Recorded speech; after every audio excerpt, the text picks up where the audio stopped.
Hello everyone, my name is Ricardo Tagala and today I am presenting an analysis of Jude Chibuzo Udensko's 2024 piece, which is the Gender Equality and Human Rights Face-to-Face with Global Future, which argues that gender equality is a fundamental human right and an essential condition for peace, prosperity, and sustainable development.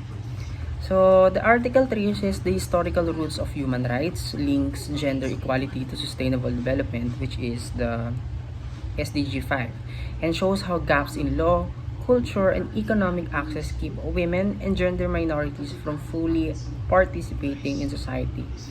So, Udenko highlights persistent obstacles such as gender poverty, limited access to property and credit, and harmful practices that continue even after international commitments. Scholars and international agencies confirm these concerns.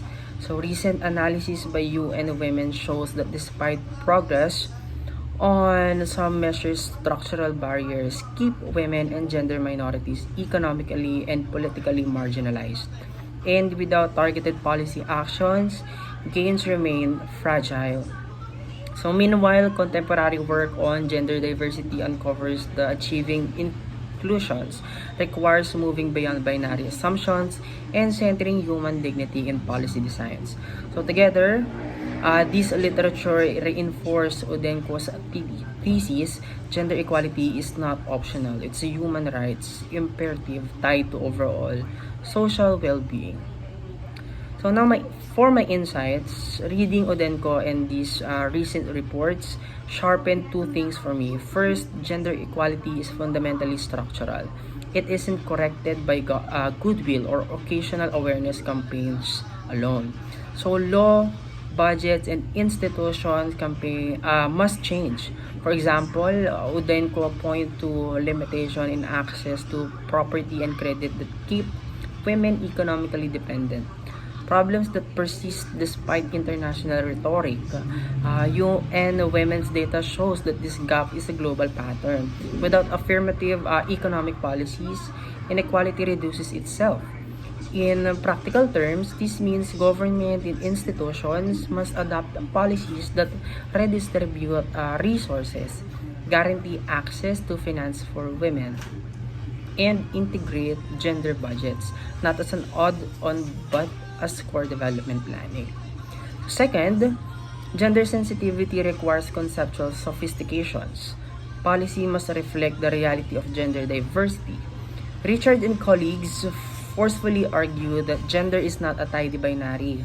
If policies and institutions assumes fixed categories and then design services, spaces, or legal protections around those categories, they will exclude many people. This matters in everyday life, school rules, workplace dress codes, or health services that assumes binary gender creates barriers and humiliation for non-binary and trans people. In other words, you cannot claim to promote equality while enforcing narrow normative categories. Concretely, in my context as a Filipino student and future professional, I see how this plays out. Despite on the SOGI equality bill and recurring incidents where schools policy gender expression shows that the real fight is over who gets to belong. Udenko's call for global must translate international norms into protection for people who are already vulnerable. Practically, that looks like explicit non-discrimination clauses in school and workplace policies. So, gender responsive budgeting in local government and accessible grievance mechanism that center survivors and marginalized voices.